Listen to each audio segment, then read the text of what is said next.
todas, boa tarde a todos, bem-vindos à Biblioteca Gulbenkian.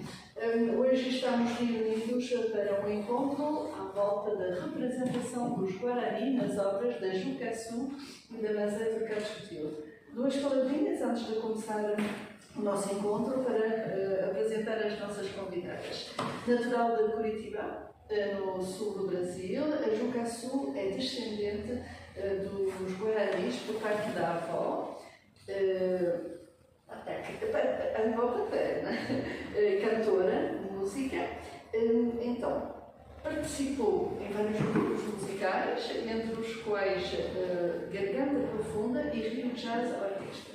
Como vocalista e música, produziu 4 álbuns, entre os quais Emboraí, em 2021, e com cantos sagrados Guarani, arranjos pop em Guarani, português e inglês.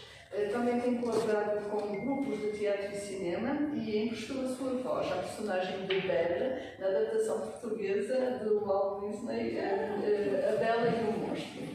Em 2022, com o coletivo Mulherio das Letras Indígenas, lançou o álbum Guerreiras da Ancestralidade, que venceu o prémio Jabuti em 2023.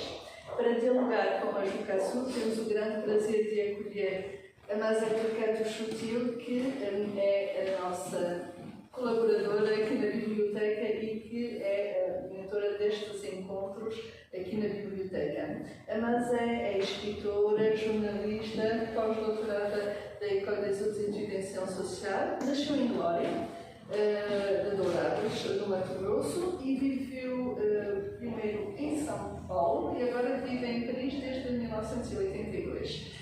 Entre as suas numerosas publicações, vou citar apenas algumas em português, as mais recentes: Nascentes Vivas para Povos Guarani, Caioa e Terrena, em 2022 e dos Guarani, e Na Sombra do Ipé, editado em 2022 pela Patua, e também Jornal do Porto, Brasil, 2021, apresentado aqui na biblioteca há uns meses atrás, e a sua publicação em francês, mais recentes em francês, Source Vivante, da qual vamos falar hoje, edição da autora em 2022, mas também Mon Enfance dans le Mato Grosso, e também citar Maria da Aparecida, uma Maria pas comme les autres, apresentada aqui há umas semanas atrás.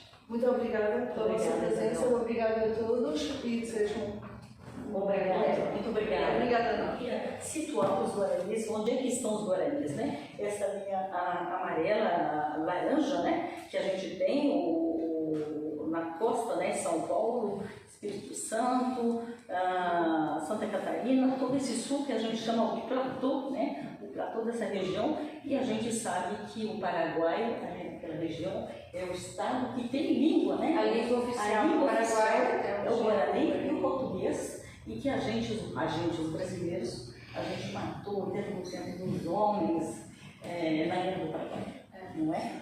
Então, para situar vocês aqui, né? Então a gente lembra da Argentina, as missões, né? Ali na fronteira com o Rio Grande do Sul, e Ju me disse, mas eles estavam também no Amazonas. O Amazonas não tem registro, porque também as missões, né, povos indígenas vivendo nas regiões do Paraná, Santa Catarina, Rio Grande do Sul, Mato Grosso do Sul e São Paulo, Argentina, Bolívia, Uruguai e Paraguai, cerca de 80 mil hoje, né, Ju?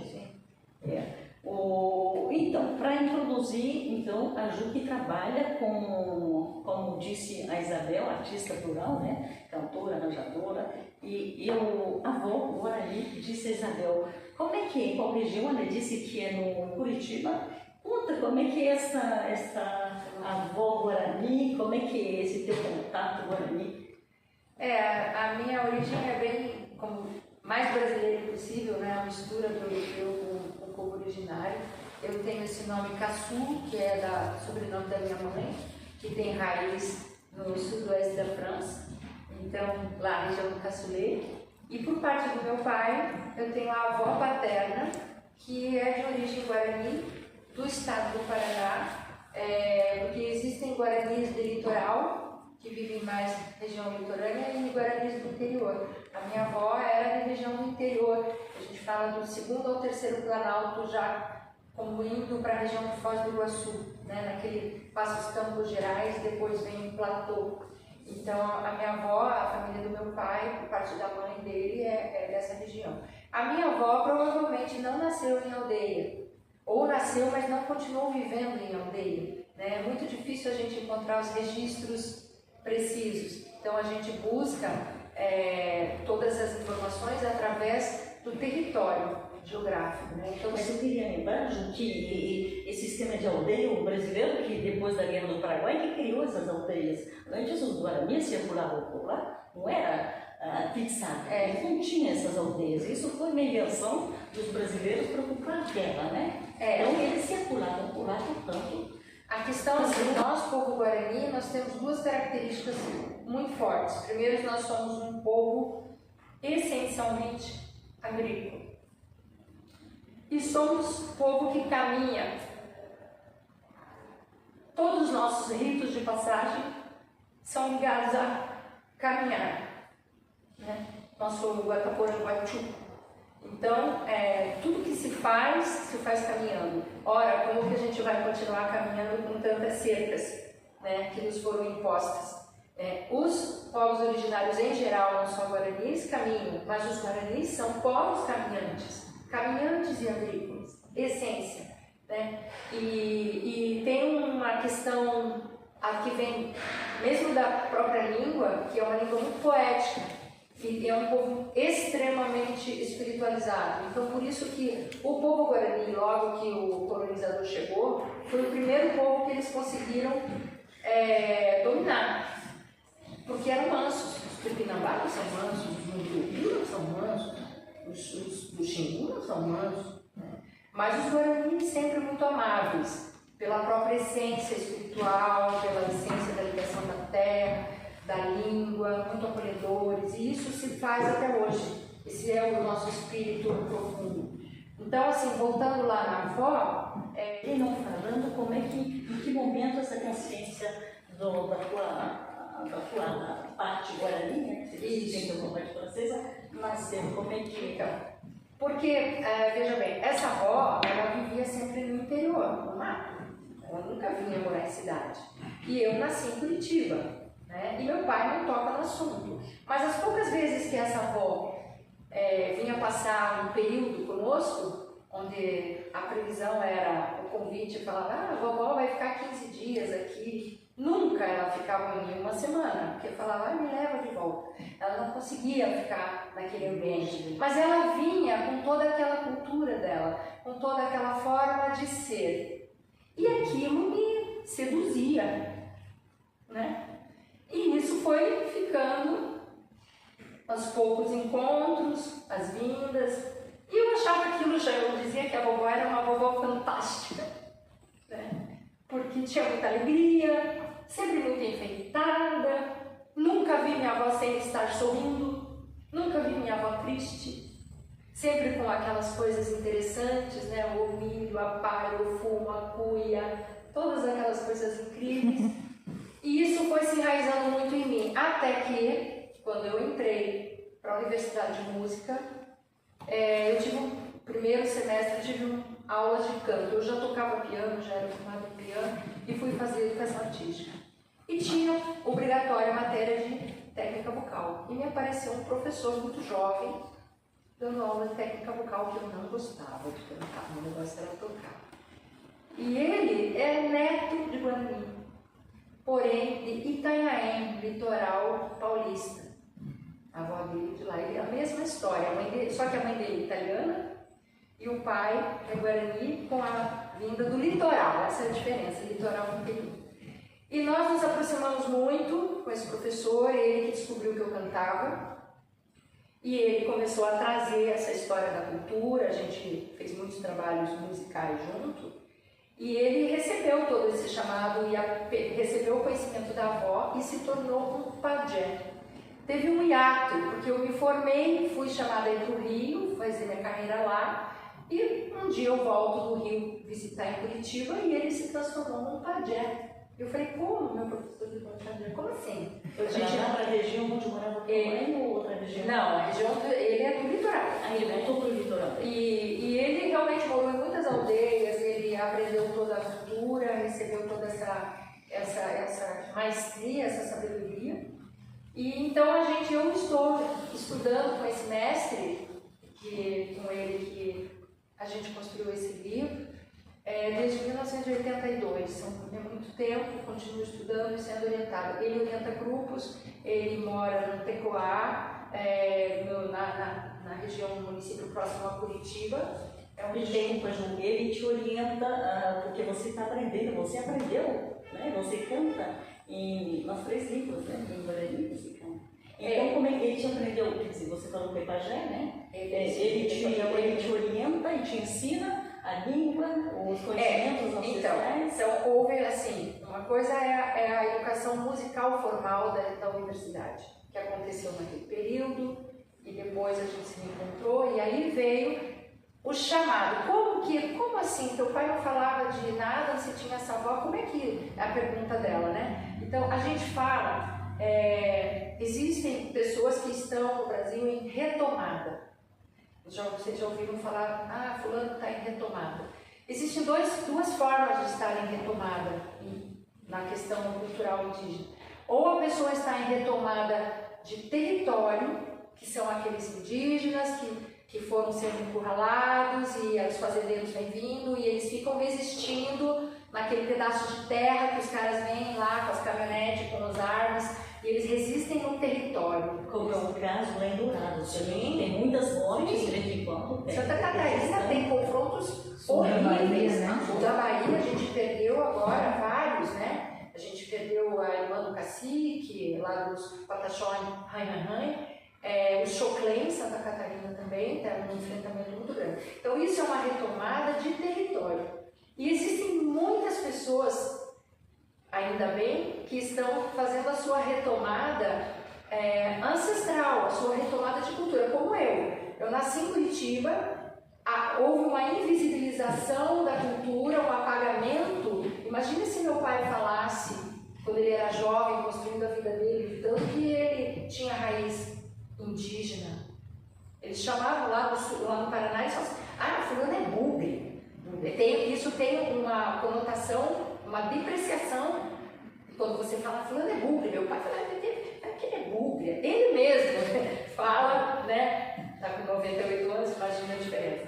Então, assim, não se fala. Só que com o contato, quando eu retomei o contato com a Badiou Potu, que é o meu mestre, ele estava iniciando pessoas para fazer essa retomada, entende? Então, com ele, a gente começou a traçar, a gente fala que a gente tece um fio do caminho de volta, vai reconstruindo a sua história. Então, essa é a retomada que eu venho já, sei lá, com 15 anos, não sei, muitos anos.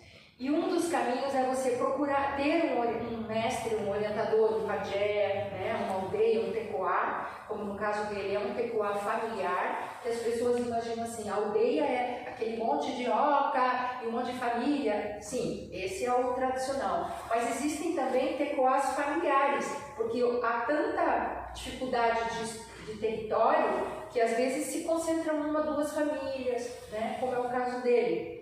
Ele familiar. E lá ele é aberto a receber essas pessoas que nunca puderam conviver com a cultura. Só que de uma maneira muito comprometida. Então você, por exemplo, se você quer ser iniciado no Nhanderecó, que é a nossa cultura, você vai começar com a base do que a gente aprende, que é cultivar o avati, que é o milho sagrado, o milho ancestral, uma semente que é passada de mão a mão, de geração a geração, que não é plantada em qualquer lugar, e através dele, ele orienta tecoás no Uruguai, em todo o Brasil, onde tem os tecoás orientados por ele, e na Argentina também. Então somos uma grande família orientada por ele, e todos nós que plantamos, qual é o motivo de sermos guardiões da semente sagrada? Somos um grupo de guardiões da semente sagrada. Quando a gente colhe, a gente separa as melhores sementes e entrega para ele, onde tem todo o rito, isso se faz em todas as culturas Guarani. E aí é feito a mistura das sementes da genética e depois é feita toda uma cerimônia da partilha. E ele sabe o tamanho do seu plantio. E o seu plantio? Quantas sementes você vai? Ele sabe de cada aldeia, lá dos irmãos do Uruguai, nós temos 12 clãs. E a festa do milho da cultura, a gente é muito importante, né? Eu vejo em Dourados, os guaranis dessa reserva, o quanto tem, e a recuperação também. Eles têm um projeto, esse projeto Nascente Viva, que traz também essas sementes ancestrais e, sobretudo, existe trocas com os paraguaios de recuperar frutas. Alguém me falou dessa batatas também, isso, de recuperar, então eles estão recuperando coisas que deixaram, porque agora, lá na aldeia, estamos dizendo a dificuldade de passar essa cultura, porque os jovens o que eles querem é hambúrguer, comer hambúrguer, e essa fruta, essas coisas, essas batatas que existiam, ficou assim um pouco. Como valorizar essa cultura? Você, então, tem vários links entre esses povos instalados em situações em diferentes momentos, né? E a gente, sim, você não pode ficar dentro da tradição, na nossa tradição em Andeua, Guarani Andeua, se você não planta. Então você tem que ser um guardião da semente. Então eu planto, já não sei há quantos anos que eu planto, já perdi a conta. Eu planto tanto lá no Tecoá, eu vou ao Paraná e faço um ano de ciclo, né? Então, se você se compromete, coloca o seu propósito, você tem que se comprometer até o final do ciclo. E eu planto no meu tecoá na minha casa também. Eu tenho tecoá na minha casa. E agora, depois de todo esse tempo, eu sou considerada, eu sou Nhandeti, que é vamos dizer assim, um degrau do conhecimento, onde eu posso fazer a primeira introdução da cultura e iniciar pessoas. Eu inicio as pessoas, mas essas pessoas vão receber o batismo e passar o Icaraí lá no Paraná com ele. Eu apenas sou aquela ferramenta que traz e introduz a cultura, e essa pessoa vai plantar comigo durante um ciclo inteiro e depois ela vai ao Paraná e ela vai receber o nome alto. E não falando como é que, em que momento essa consciência da tua parte guarani, né, que você tem uma parte francesa, nasceu, como é que... Porque, veja bem, essa avó, ela vivia sempre no interior, no mato. Ela nunca vinha morar em cidade. E eu nasci em Curitiba, né? E meu pai não toca no assunto. Mas as poucas vezes que essa avó vinha passar um período conosco, onde a previsão era o convite, falava, a vovó vai ficar 15 dias aqui. Nunca ela ficava em uma semana, porque falava, me leva de volta. Ela não conseguia ficar naquele ambiente. Mas ela vinha com toda aquela cultura dela, com toda aquela forma de ser. E aquilo me seduzia, né? E isso foi ficando aos poucos encontros, as vindas. E eu achava aquilo, eu dizia que a vovó era uma vovó fantástica, né? Porque tinha muita alegria, sempre muito enfeitada, nunca vi minha avó sem estar sorrindo, nunca vi minha avó triste, sempre com aquelas coisas interessantes, né? O milho, a palha, o fumo, a cuia, todas aquelas coisas incríveis.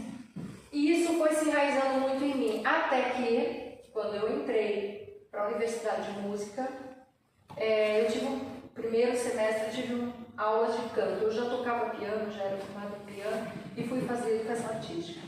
E tinha obrigatória a matéria de técnica vocal. E me apareceu um professor muito jovem, dando aula de técnica vocal, que eu não gostava de cantar, o meu negócio era tocar. E ele é neto de Guarani, porém de Itanhaém, litoral paulista. A avó dele de lá, e a mesma história, a mãe dele, só que a mãe dele é italiana e o pai é Guarani com a vinda do litoral, essa é a diferença, litoral com período. E nós nos aproximamos muito com esse professor, ele que descobriu que eu cantava, e ele começou a trazer essa história da cultura, a gente fez muitos trabalhos musicais junto, e ele recebeu todo esse chamado, e recebeu o conhecimento da avó e se tornou um pajé. Teve um hiato, porque eu me formei, fui chamada aí para o Rio, fazer minha carreira lá, e um um dia eu volto do Rio visitar em Curitiba e ele se transformou num pajé. Eu falei, como meu professor de pajé? Como assim? A gente ia para a região onde morava ele ou outra região? Não, a região ele é do litoral. Aí ele voltou para o litoral. E ele realmente morou em muitas aldeias, ele aprendeu toda a cultura, recebeu toda essa maestria, essa sabedoria. E então eu estou estudando com esse mestre, com ele que a gente construiu esse livro, desde 1982. É muito tempo, continuo estudando e sendo orientada. Ele orienta grupos, ele mora no Tecoá, na região do município próximo a Curitiba. Desculpa, Ju, ele te orienta porque você está aprendendo, você aprendeu, né? Você canta nas 3 línguas, né? Em você canta. Então, como é que ele te aprendeu? Quer dizer, você falou que é pajé, né? Ele te orienta e te ensina a língua, os conhecimentos ancestrais? Então, houve assim, uma coisa é a educação musical formal da universidade, que aconteceu naquele período, e depois a gente se encontrou, e aí veio o chamado. Como assim? Teu pai não falava de nada, você tinha essa avó? Como é que é a pergunta dela, né? Então, a gente fala, existem pessoas que estão no Brasil em retomada. Vocês já ouviram falar, fulano está em retomada. Existem duas formas de estar em retomada na questão cultural indígena. Ou a pessoa está em retomada de território, que são aqueles indígenas que foram sendo encurralados e os fazendeiros vêm vindo e eles ficam resistindo naquele pedaço de terra que os caras vêm lá com as caminhonetes, com as armas, e eles resistem no território. Como é o caso lá em Dourados. Tem muitas mortes de vez em quando. Santa Catarina tem confrontos horríveis. O da Bahia a gente perdeu agora vários, né? A gente perdeu a irmã do cacique, lá dos Pataxó em Ranhanhan. O Choclen, em Santa Catarina também, está um enfrentamento muito grande. Então isso é uma retomada de território. E existem muitas pessoas, ainda bem, que estão fazendo a sua retomada ancestral, a sua retomada de cultura, como eu. Eu nasci em Curitiba, houve uma invisibilização da cultura, um apagamento. Imagina se meu pai falasse, quando ele era jovem, construindo a vida dele, tanto que ele tinha raiz indígena. Eles chamavam lá no Paraná e falavam assim, fulano é bugre. Isso tem uma conotação, uma depreciação. Quando você fala, fulano é bugre, meu pai fala, que ele é bugre. Ele mesmo fala, né? Está com 98 anos, imagina a diferença. Então, assim, não se fala. Só que com o contato, quando eu retomei o contato com a Badiou Potu, que é o meu mestre, ele estava iniciando pessoas para fazer essa retomada, entende? Então, com ele, a gente começou a traçar, a gente fala que a gente tece um fio do caminho de volta, vai reconstruindo a sua história. Então, essa é a retomada que eu venho já, sei lá, com 15 anos, não sei, muitos anos. E um dos caminhos é você procurar ter um mestre, um orientador, um pajé, né, uma aldeia, um tecoá, como no caso dele é um tecoá familiar, que as pessoas imaginam assim, a aldeia é aquele monte de oca e um monte de família. Sim, esse é o tradicional. Mas existem também tecoás familiares, porque há tanta dificuldade de território que às vezes se concentram em 1 ou 2 famílias, né, como é o caso dele. Ele familiar. E lá ele é aberto a receber essas pessoas que nunca puderam conviver com a cultura.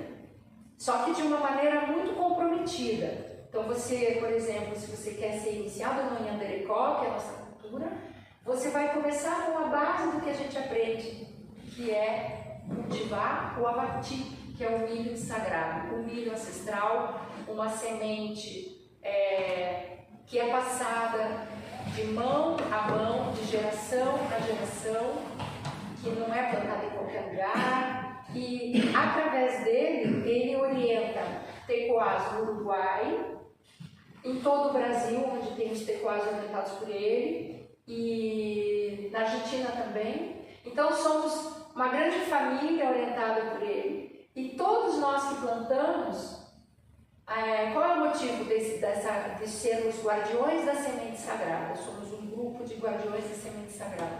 Quando a gente colhe, a gente separa as melhores sementes e entrega para ele, onde tem todo o rito, isso se faz em todas as culturas do mundo. E aí é feito a mistura das sementes da genética e depois é feita toda uma cerimônia da partilha e ele sabe o tamanho do seu plantio. E o seu plantio? Quantas sementes você vai? Ele sabe de cada aldeia, lá dos irmãos do Uruguai, nós temos 12 clãs. E a festa do milho da cultura, a gente é muito importante, né? Eu vejo em Dourados, os guaranis dessa reserva, o quanto tem, e a recuperação também, eles têm um projeto, esse projeto Nascente Viva, que traz também essas sementes ancestrais e, sobretudo, existe trocas com os paraguaios de recuperar frutas. Alguém me falou dessa batatas também, isso, de recuperar, então eles estão recuperando coisas que deixaram, porque agora, lá na aldeia, a dificuldade de passar essa cultura, porque os jovens o que eles querem é hambúrguer, comer hambúrguer, e essa fruta, essas coisas, essas batatas que existiam, ficou assim um pouco. Como valorizar essa cultura? Você, então, tem vários links entre esses povos instalados em situações em diferentes momentos, né? E a gente, sim, você não pode ficar dentro da tradição, na nossa tradição em Andeua, Guarani Andeua, se você não planta. Então você tem que ser um guardião da semente. Então eu planto, já não sei há quantos anos que eu planto, já perdi a conta. Eu planto tanto lá no Tecoá, eu vou ao Paraná e faço um ano de ciclo, né? Então, se você se compromete, coloca o seu propósito, você tem que se comprometer até o final do ciclo. E eu planto no meu tecoá na minha casa também. Eu tenho tecoá na minha casa. E agora, depois de todo esse tempo, eu sou considerada, eu sou Nhandeti, que é vamos dizer assim, um degrau do conhecimento, onde eu posso fazer a primeira introdução da cultura e iniciar pessoas. Eu inicio as pessoas, mas essas pessoas vão receber o batismo e passar o Icaraí lá no Paraná com ele. Eu apenas sou aquela ferramenta que traz e introduz a cultura, e essa pessoa vai plantar comigo durante um ciclo inteiro e depois ela vai ao Paraná e ela vai receber o nome alto.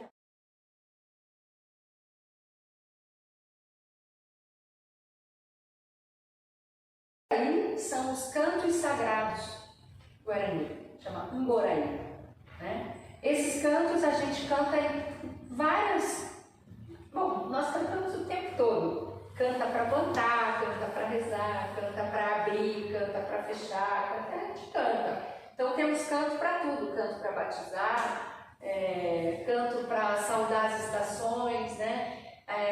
As cerimônias, que as pessoas chamam de cerimônias, na nossa língua chama de atu. Atu seria uma conjunção, tudo que é encontro. Aqui nós estamos num atu, né? E todo atu tem música e dança. E a gente vai ter com o fogo, sempre nosso Tataporã aceso, e tudo acontece ali. Então, esse livro, qual foi a ideia? Ora, nós cantamos tantas coisas dentro do Opu, que é a casa de reza, né? Fazemos os atu dentro dos Opu. E eu falei, poxa, procurei, não tem registros, eu como musicista, não tem partitura. Como que os professores nas escolas vão levar a cultura indígena e levar a minha cultura guarani se não tem partitura? Pode até ter uma gravação aqui de uma aldeia lá, mas fica difícil para o professor trabalhar. Existe no Brasil a Lei 11.866 que obriga, por lei, o ensino de cultura indígena e cultura afro durante uma parcela do programa de todas as escolas no Brasil. E quais são as escolas que realmente aplicam esse programa, né? Colocam, introduzem no programa a cultura indígena? Poucas. Aí o que você mais ouve das diretoras é assim, mas não tem material, os professores têm muita dificuldade de deixar material para, né, como que eles vão passar. Então eu falei, está na hora de fazer um registro disso, né? E aí, conversando com ele, eu falei, você poderia, vamos escolher 10 cantos sagrados, 10 em Boraí, e você grava, ele toca harpa, ele toca flauta, ele toca piano, ele toca muitas coisas. E eu falei, você grava e eu pego as gravações e eu vou fazer as partituras. A gente revisa a língua guarani, faz a tradução, que é, como já disse, uma língua poética, então não é uma tradução ipsis, é uma tradução geral do conceito do que estamos dizendo. E depois eu sugeri a ele, eu falei, eu gostaria que você escrevesse alguns textos para cada canção, um texto explicando para as pessoas um pouco da cosmovisão do conceito desse canto, né? E depois no fim eu falei, sabe de uma coisa? Acho que precisa ter em inglês também, porque queremos que esse material corra muito, né? Então aí no final me deu assim, falei, vou colocar em inglês também. Então aqui a gente tem partituras em Guarani aqui, embaixo a tradução em português, e aqui você tem um texto em português e inglês, contextualizando, explicando um pouco sobre o que se trata essa canção, esse canto sagrado, né? E assim eu criei esse material através de um edital do PROAC, em São Paulo, que consegui ser contemplada, e aí escolhi 6 em Boraí e fiz uma gravação que está nas plataformas digitais. Só queria só falar uma coisa, só que qual era a ideia desse projeto? Eu falei, não faz sentido eu gravar cantando igual a gente faz dentro da casa de reza, porque aí seria quase que um registro etnológico, né? E não é isso. O Guarani ele tá se inserindo no mundo de hoje. Nós somos contemporâneos. Então eu falei, para que fique mais palatável, para que toque no rádio, como eu brinco, né? Para que as pessoas ouvam nas suas playlists, eu vou fazer uns arranjos pop. Bem diferente do que a gente canta. É o mesmo canto, mas vestido de uma forma contemporânea, né? Para também atrair um pouco mais a juventude para ouvir, e vai ouvir uma música pop, mas vai dizer que não é essa. Né? É uma maneira de a gente também aproximar um pouco mais a cultura guarani. Esse é o propósito. Então, aqui no livro tem 6 músicas que tem aqui um QR Code embaixo. Então, se você põe o QR Code, você vai cair lá no álbum e consegue ouvir. Então, essa é a ideia do livro. Bom, partimos do Mambo Tetã. Quer começar com o Mambo Tetã? Pode ser? Ok. Você quer que eu fale ou cante primeiro? Você cante.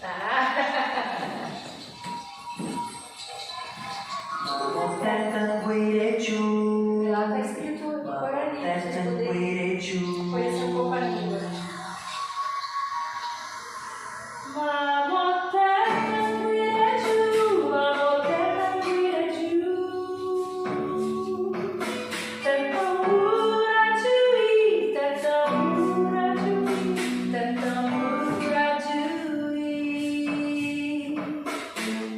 Hey,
Coelho, Rupi Coelho, Iporã Coelho, Iporã Coelho. Highway.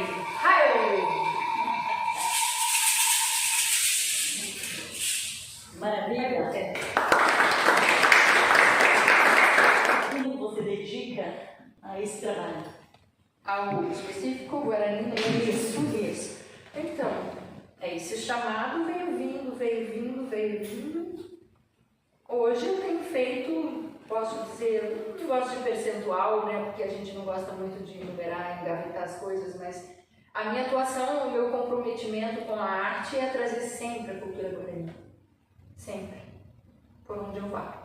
Agora também na escrita, né, na escrita poética, através de livros que não seja só a música, eu gosto muito de compor em parcerias, musicar letras, né? Vamos dizer, a minha essência maior é a música, mas agora também tenho já há algum tempo começado a fazer letras, mas eu tenho musicado poemas. Eu tenho feito agora, do ano passado para cá, estou musicando poemas de uma parenta, a gente se chama muito de parenta entre os povos, né? Uma querida parenta, uma linda escritora, geógrafa, educadora, ativista, lá do Pará. Ela é Huayna Cambeba, Márcia Huayna Cambeba. E temos há 12 anos, não, mais de 12 anos que a gente se conheceu, não existia nem Instagram. Um amigo falou assim, você tem que conhecer uma amiga minha que é índia. Eu falei, você tem uma amiga índia? Tenho. Aí ela lá do Pará. E aí nós ficamos amigas por Facebook. Uma encantada, eu com a poesia dela, ela com a música, e agora eu estou musicando alguns poemas dela. Até o final do ano deve sair um single de um poema dela, já estou com uma encomenda para outra. Então o meu trabalho é assim, a música de uma maneira mais tradicional, tudo que é a música que toca o coração. Lá eu estou. Maravilha. E a gente vai ouvir outras, e você tem um músico também. A gente faz no final o músico, ou a gente conversa mais sobre... Não, nas próximas músicas que eu for cantar, ele pega ali umas coisas gostosas e faz comigo junto. Pode ser? Pode ser. Eu queria, antes de passar então a próxima, eu queria que você dissesse como é que você se sente no Brasil, né? Minha avó também, minha bisavó era indígena, não sei o que, mas é isso, a gente passou a ter agora, ao contrário, que a gente tinha vergonha como teu pai de dizer que era indígena, bugre, que era coisa sem valor, né?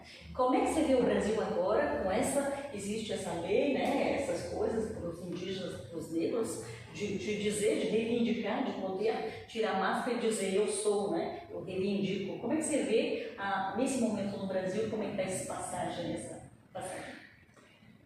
Olha, o fato de ter uma lei dentro da educação não quer dizer nada, porque não avança. A lei está lá, mas não acontece.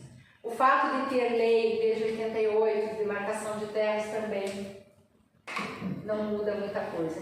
Então, para nós indígenas, o que muda é a gente continuar resistindo da hora que o sol se levanta, a hora que se deita e se sonha, né? O tempo todo. Porém,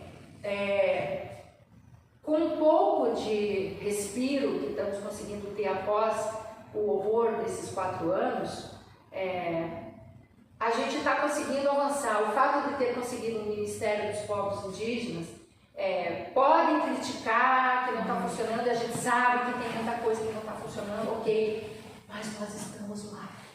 Nós criamos o quê? Visibilidade, né? Eu vou dizer uma coisa, hoje é dia 22, eu voltei de Portugal dia 18. Na madrugada do dia 19, para amanhecer dia 19, foi queimada mais uma casa de reza lá no Mato Grosso, numa aldeia. Já foi queimada 4 vezes, é terrível.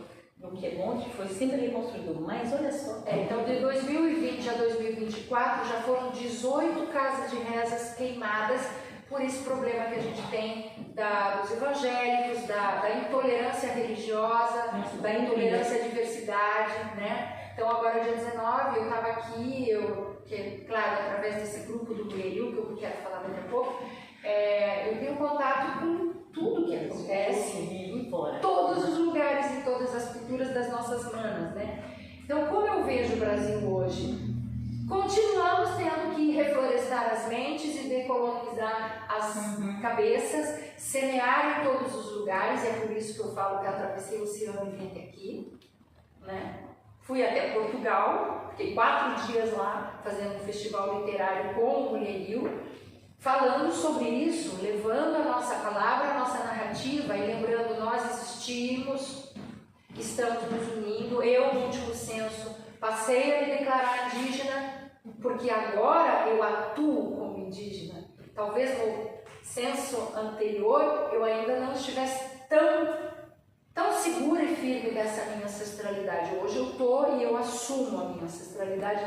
E o mais importante, é importante dizer assim, poxa, você mora lá sozinha, não é num grupo, né? Não é numa aldeia. Como se manter com esse espírito indígena? Não é fácil. A gente reza, segue a tradição, mexe na terra, faz os cantos, faz tudo que é da tradição dia a dia. É assim que a gente fortalece o espírito. Então, por isso que a gente conseguiu estar aqui 524 anos ainda, com todo o etnocídio, o estupro, a violência, o racismo, e a gente está resistindo. Hoje, no Brasil, a gente consegue dar alguns passos. Os indígenas conseguem se organizar um pouco melhor. Nós temos já ouviram falar da ATL, Acampamento Terra Livre, que acontece todo mês de abril em Brasília. E nós, mulheres indígenas, a cada 2 anos, temos a Marcha das Mulheres Indígenas, que vai acontecer agora em setembro, sempre em setembro. Então, a mobilização, elas vêm com as crianças, vêm de todos os lugares, dá-se um jeito e campanha para a gente estar lá sendo lembrado. Nós somos numerosos, nós somos um percentual enorme do nosso território, nosso território pindorama chamado Brasil. O Brasil é uma invenção. Assim como brasileiro, sabe de onde vem esse nome brasileiro? Brasileiro era o cortador de pau-brasil, não tem o ferreiro? Então tinha o brasileiro, o português chamou de brasileiro, eram os cortadores de pau-brasil que eles trouxeram para cá. Acabou. Com uma ideia. Então eles deram o nome de Brasil, porque era a terra que tinha pau-brasil, e quem mora lá é o brasileiro, que são todos os cortadores de pau-brasil. Nós, indígenas, não chamamos nunca nosso território de Brasil. Eu sou filha de Pindorama. Pindorama é o nome originário da nossa terra, daquele território, porque Pindó é palmeira em Guarani, terra de Pindó, Pindorama. Então, e também chamamos de Abiaiala, né, porque é toda a nossa América do Sul, a nossa mãe terra, a nossa Abiaiala. Dentro do... Posso falar em andar no Mulherio? Não, eu queria que você cantasse antes do Mulherio, pode ser? Carvalho é um grande percussionista, um grande músico, trabalha comigo há mais de 20 anos, gravou desde o meu primeiro álbum, e ele gravou este álbum aqui, que é o Coratã, que lancei em 2020 na pandemia, onde tem essa próxima música que eu estou cantando agora, e o Mainuí está no livro, tá? O Mainuí, o que quer dizer Mainuí em Guarani? É o beija-flor, o colibri, né? O Mainuí, ele representa o movimento do universo. Então, num dos ritos de criação, um dos mitos que contam, falam os nossos, que falam da criação do universo, Mainuí se desprendeu da aura de Inhamandu, nosso Deus criador de todas as coisas, né? E dali ele inicia a materialidade do universo. Outra coisa linda, por que o Mainuí é nosso animal mais sagrado? O Mainuí ele representa para o Guarani os Chondário e Chondárias, guerreiras e os guerreiros, porque é o único pássaro que voa para trás, ele se esquiva. Nenhuma ave de rapina, nenhuma ave pode pegar o Mainuí.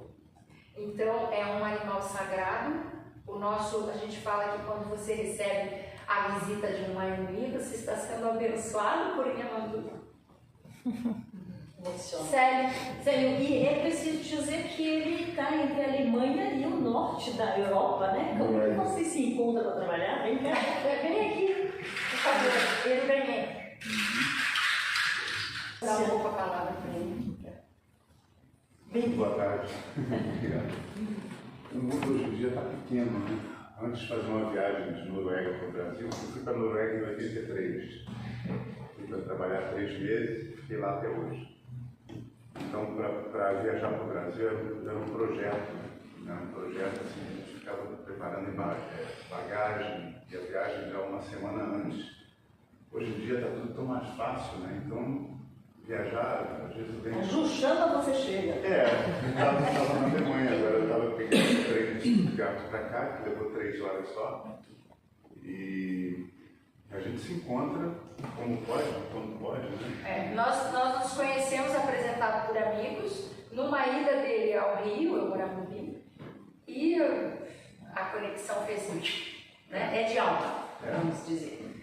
E começamos a tocar no Rio, aí ele gravou, eu chamei, gravou o meu primeiro álbum, aí ele faz não sei para que país, ou para Noruega, ou para onde, porque ele não para. Então, fizemos muitos projetos também de shows. Em 2018, com mais um amigo músico, um pianista, fizemos 6 concertos no Montreux Meets Brinz, né? Brinz, uma cidade da Suíça, onde tem um braço do Festival de Montreux, na beira do lago. E eu tive 12 anos no duo de pianos com o Marcos Ribéry, esse pianista. E aí falou, e ele também conhece, tudo junto. Então falou, vamos chamar o Célio, que está lá na Europa, para vir também para Brinz. Fizemos 6 concertos lindos lá. Então, eu não sei, é mágico. Agora eu vinha para cá, para ir para Portugal, a Mazé me chamou para cá, e aí o Frank, meu marido, falou, cadê o Célio? Eu falei, olha, deve estar eu falei com ele, está na Noruega. Falei, por que ele não vem tocar? Ontem nós fizemos um concerto na Fête de la Musique, em Courbevoie. E ele falou, por que não chama o Célio para fazer a Fête de la Musique com você? Eu falei, puxa, vou ligar para ele. Ele falou, hoje eu vou estar na Alemanha. Eu falei, Alemanha para cá. Então é assim, a gente se encontra toda hora. Já soltou. Já soltou? Eita. Precisa mais alto, por favor. Não consigo. Preciso de volume. Oi, mãe, mãe, oi, papai, oi, mãe. Oi,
Rafael, e fui ver o que se trata do milho, né, Ele participou, ele veio de uma data de colheita. graças a Deus. Foi fantástico, porque eu não sabia que o milho que a gente compra, esse milho amarelo, ele é manipulado, ele não é o milho original. E o milho que eles carregam, a conservação da semente, é o milho original. E ele tem cores. A única cor que não tem é o que? Cor de rosa, não? Tem rosa também. Cada sementinha tem uma cor diferente. E ele é desse tamanho, não é aquele milho, aquela coisa enorme. Pode ser assim, mas não é aquele milho. Não, é um negócio monstruoso, né? Então, ele tem cores diferentes. E o sabor é uma coisa que ficou na minha memória. Nunca esqueci. Amarelo, branco, preto, azul, vermelho, roxo. O Peru, desculpa. Não, sim, No Peru tem muitos milho que é colorido, como ele falou, é o mesmo. Então, eu também o suco de milho roxo em restaurante peruano. É o mesmo assim, é dos Quechua, né? Que vem dos Quechua. Então, assim, tem etnias, cada uma tem um tronco, mas a raiz seria a mesma, né? Mas cada clã vai guardando, preservando a sua semente. A gente diz que nós temos dentro do Awati, da nossa semente do milho sagrado, uma grande tecnologia. E é verdade. Natural. A nossa tecnologia está toda dentro. Por isso que para qualquer pessoa se iniciar na cultura guarani, a primeira coisa ela vai aprender a olhar a terra, preparar a terra e plantar o abati. Já pelo nome, olha que coisa linda. O milho, ele não é nem feminino nem masculino. O abati, ele tem as duas coisas, ele é completo, é o ser uno. Awa é homem, ti é mãe. Nós temos o pai e a mãe. Por isso chama Awati. Né? Então, quando ele brota, e depois quando ele floresce, aí as abelhinhas vêm, é uma coisa maravilhosa.